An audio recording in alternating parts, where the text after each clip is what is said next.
Bakara yang sering juga disebut sebagai Rura Bakara adalah sebuah lembah yang di kanan kirinya dikelilingi oleh bukit. Rura dalam bahasa Indonesia berarti lembah, sedangkan Bakara diambil dari sebuah marga Batak, yaitu marga Bakara. Rura Bakara, lembah di desa Bakara. Begitulah penduduk sekitar menyebut kawasan yang dianggap sakral ini.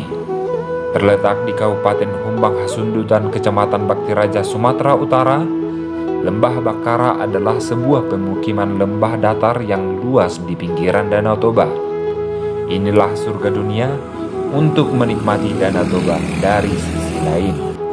Halo teman Del, pada kesempatan ini saya sudah tiba di penatapan Bakara. Dan pada kesempatan ini saya akan mengajak teman-teman untuk melihat indahnya kepingan surga.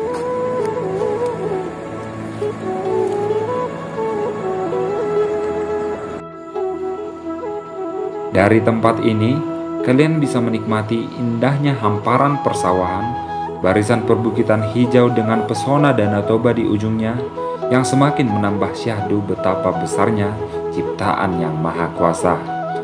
Jika teman Del ingin berkunjung ke Bakara, di setiap jalan sembari menuruni bukit, teman-teman akan disuguhi dengan indahnya lembah dan birunya Danau Toba. Halo teman Del, kali ini saya sudah berada tepat di Bakara, dan pada kesempatan ini saya akan mengajak teman-teman untuk melihat objek wisata menarik yang ada di Kecamatan Bakti Raja ini.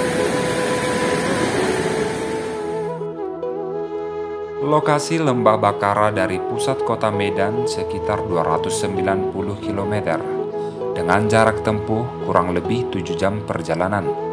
Dari pusat kota Dolo Sanggul hanya berjarak 17 km dengan jarak tempuh sekitar 1 jam perjalanan saja. Untuk mencapai Lembah Bakara, teman-teman dapat menggunakan kendaraan pribadi maupun umum. Lembah Bakara memiliki banyak keistimewaan. Selain memiliki objek wisata alam yang indah berupa Danau Toba, pemandangan Pulau Simamora, air terjun, dan panorama Kecamatan Bakti Raja dilihat dari Silter Simangira, Bakara juga kaya dengan objek wisata budaya dan sejarah seperti Istana Sisinga Mangaraja, Batu Si Ukap-Ukapon, Aek Si Tio-Tio, Aek Si Pangolu, dan masih banyak lagi. Baiklah teman Del, pada kesempatan ini saya sudah tiba di objek wisata budaya dan sejarah. Dan tempat ini adalah Istana Sisinga Mangaraja.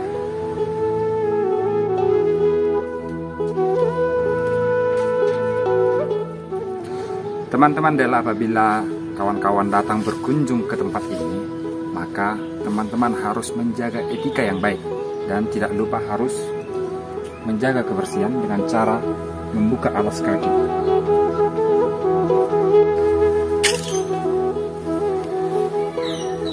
Sembari menyusuri Istana Sisinga Mangaraja ini, saya akan menjelaskan kepada teman-teman bagaimana sejarah singkat dari Kerajaan Sisinga Mangaraja ke-12.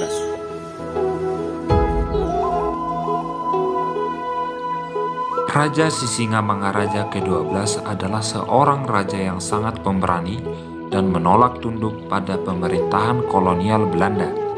Dengan semangatnya yang membara dan juga mendapat dukungan serta bantuan dari masyarakat Sumatera Utara, Raja Sisinga Mangaraja ke-12 berhasil melakukan perlawanan sengit dan membuat Belanda merasa kewalahan. Merasa terancam, Belanda pun mengejar-ngejar Raja Sisinga Mangaraja beserta keluarganya, dan bahkan mereka sempat menghancurkan istana kerajaan yang berada di Bakara pada tahun 1883. Meskipun demikian, hal itu sama sekali tidak menyurutkan semangat Raja Sisinga Mangaraja ke-12 untuk terus melakukan perlawanan pada Belanda. Sang raja bersama dengan pengikutnya bahkan telah berjanji akan terus berjuang hingga titik darah penghabisan untuk mengusir Belanda dari tanah air. Cerita heroik Raja Sisinga Mangaraja ke-12 yang bergelar Patuan Bosar Opu Pulau Batu itu pun berakhir pada 17 Juni 1907 setelah sang raja meninggal karena tertembak. Selain meninggalkan cerita heroik tentang keberaniannya dalam mengusir penjajah Belanda, Raja Sisingamangaraja juga meninggalkan beberapa istana dan benda-benda peninggalan bersejarah lainnya. Teman Del, di dalam istana yang memiliki luas sebanyak 100 meter dikali 100 meter ini, terdapat 3 bangunan istana. Yang pertama adalah Sopo Godang, Rumah Bolon, dan Sopo Parsaktia. Sopo Godang. Sopo Godang adalah salah satu dari bangunan istana Sisingamangaraja yang memiliki fungsi sebagai tempat untuk kegiatan seni dan budaya, belajar berbagai jenis kerajinan, dan juga sebagai sarana pertemuan untuk muda-mudi. Sedangkan Rumah Bolon merupakan bangunan istana yang memiliki fungsi sebagai tempat pertemuan dari raja-raja dan juga sebagai tempat untuk menerima tamu kerajaan. Dan yang terakhir, Sopo Parsaktian. Sopo Parsaktian ini merupakan istana Sisingamangaraja yang memiliki fungsi sebagai tempat tinggal raja dan juga keluarga raja.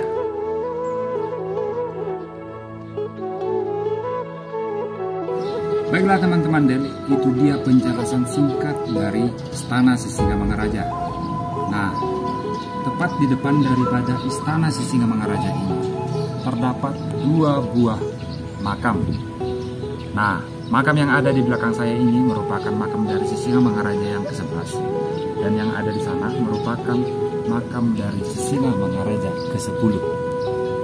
Masih di lokasi yang sama, kali ini saya akan membawa teman-teman Del untuk mengunjungi situs bersejarah, yaitu Batu Si Ukap-Ukapon. Halo teman Del, kali ini saya sudah berada di situs budaya dan sejarah berupa Batu Si Ukap-Ukapon. Batu Si Ukap-Ukapon ini sendiri terletak di dekat Istana Sisingamangaraja. Batu Si Ukap-Ukapon ini juga digunakan sebagai media upacara ritual bertanam pagi. Nah, itu dia teman Del, beberapa situs budaya dan sejarah yang ada di lokasi Sisingamangaraja. Nah, kali ini saya akan mengajak teman Del untuk berkunjung ke objek wisata alam dan budaya yang berada di Desa Si Unong-Unong Julu.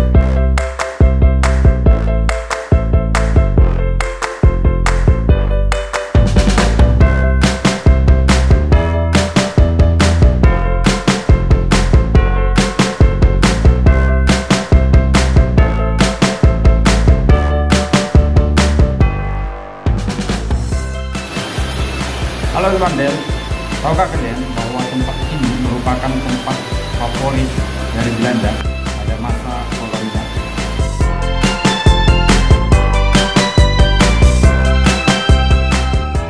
Teman Del, kalian juga bisa melihat bahwa air ini jernih sesuai dengan namanya air Sidetio, hingga saking jernihnya kalian bisa melihat ikan-ikan yang ada di sini dengan jelas. Aek Sidetio. Aek Sidetio dalam bahasa Indonesia adalah air yang jernih. Lokasi wisata yang terletak di Desa Si Unong-Unong Julu dengan objek wisata alam dan budaya berupa mata air jernih yang tidak pernah keruh. Lokasi dari Dolok Sanggul kurang lebih 16 km. Lokasi Aek Sidetio ini berada di tepian sungai tempat pemandian alam yang dulunya berupa telaga kecil. Bersumber dari mata air abadi yang dinaungi sebuah pohon besar sejenis hareara atau beringin yang airnya tidak pernah kotor dari dulu hingga sekarang. Baiklah teman-teman, tadi saya sudah eksplor tentang Aek Sidetio. Kali ini saya akan membawa teman-teman untuk mengunjungi air terjun terkenal di Humbang Hasundutan. Halo teman Del, kali ini saya sudah berada di air terjun Janji. Air terjun Janji ini berada di Desa Marbuntoruan. Dan untuk melihat lebih jelasnya lagi tentang air terjun tersebut, mari ikuti saya.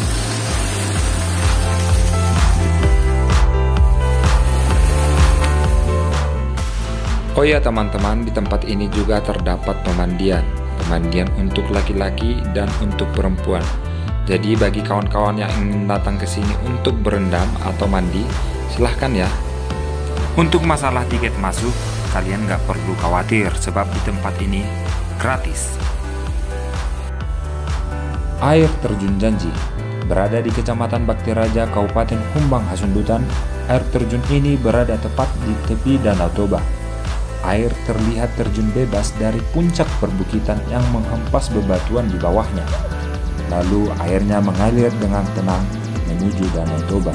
Ketinggian air terjun ini kurang lebih 30 meter. Nah, itu dia sekilas tentang air terjun Janji.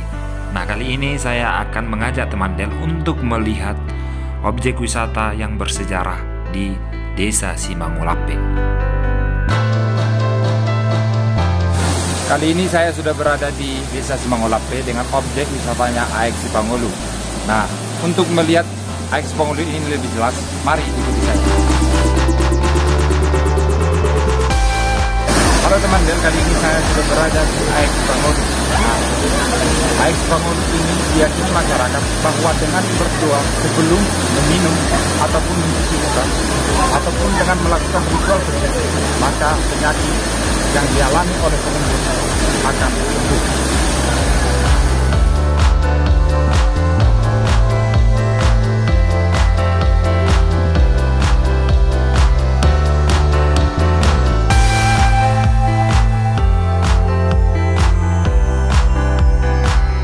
Oke, baiklah teman Del, tadi saya sudah eksplor beberapa destinasi wisata yang ada di Kecamatan Bakti Raja.